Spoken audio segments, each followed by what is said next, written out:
गांव के किनारे एक पुराना घर था जिसमें सास बहू अकेले ही रहती थी। बहू की शादी को 6 महीने ही हुए थे, लेकिन उसकी सास अक्सर अजीब बातें किया करती थी।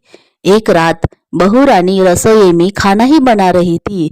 अचानक लाइट चली जाती है और सास अपनी बहू से कहती है कि रानी, जब लाइट आए तो पलट के मत देखना, चाहे कोई भी आवाज क्यों ना दे। क्या कह रही है माँ जी, आप ठीक तो है? बस याद रखना, जो पीछे होगा वो मैं नहीं होंगी, बस तुम पलटना मत। रानी घबरा गई, लेकिन सास की बात मान ली। तभी पीछे से किसी की चलने की आवाज आने लगी, धीरे धीरे, जैसे कोई चुपचाप पास आ रहा था। रानी, पलट के देख तो सही। रानी का दिल तो जोरों जोरों से धड़कने लगा। उसने आंखें ही बंद कर ली। तभी किसी ने उसके कंधे पर हाथ रखा। माँ जी, क्या आप है?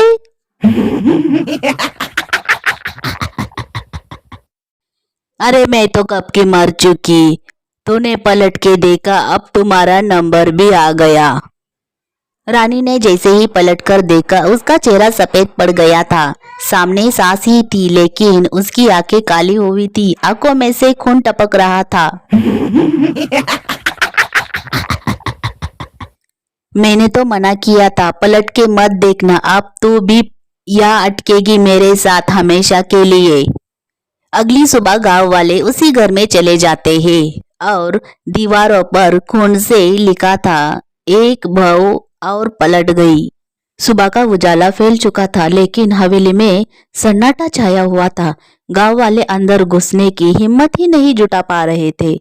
रानी का पति विक्रम, जो शहर में नौकरी करता था, बिना बताए वापस चला आया था। जैसे ही घर के पास पहुंचा, उसे कुछ अजीब सी ठंड महसूस हुई। अरे रानी, माँ, कोई अंदर है क्या? दरवाजा तो खुद ब खुद चर करके खुल गया। विक्रम अंदर आया तो हर चीज उल्टी पुल्टी थी। जमीन पर खून के निशान थे और एक कोने में पड़ा रानी का दुपट्टा। विक्रम धीरे धीरे सीढ़ियां चढ़ते हुए कमरा खुलते ही वहां बैठी रानी, लेकिन उसकी आंखें एकटक दीवार को देख रही थी। रानी का चेहरा तो भावहीन हुआ था, बाल बिखरे हुए थे। तभी विक्रम रानी से ही पूछता है कि अरे रानी, मैं आ गया हूँ, क्या हुआ तुम्हें? तभी रानी विक्रम से भयभीत होकर धीरे स्वर में उसे कहती है कि विक्रम, तुम पीछे मत पलटना, माँ जी पीछे खड़ी है, लेकिन वो अब माँ जी नहीं रही। विक्रम ने जैसे ही पलटना चाहा, रानी ने उसका हाथ कस के पकड़ लिया। विक्रम, माँ जी ने मुझे कहा था कि जो पलटेगा वो बचेगा नहीं। मैं नहीं मानी, अब तुम मत पलटना। लेकिन देर ही हो चुकी थी। विक्रम ने पलट कर देखा और वहां जो खड़ा था वो इंसान नहीं था, तो कोई साया था। भयानक सांस, जो उनकी आंखें कोयले की तरह चमक रही थी। अब तुम दोनों ने मुझे देख ही लिया है, तो अब तुम दोनों हमेशा के लिए मेरे साथ ही रहोगे। अचानक पूरा कमरा बंद हो गया। चीखने की आवाजें हवेली से बाहर तक सुनाई दी।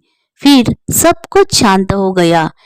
गांव वाले जब भी 2 दिन के बाद आए तो घर में सुनसान था। अंदर की दीवारों पर फिर से वही लिखा था। अब पति पत्नी ने पलटकर देखा। अब जो भी उस हवेली के पास जाता है, उसे लगता है कि कोई धीमे से कान में कह रहा है, पलट के मत देखना।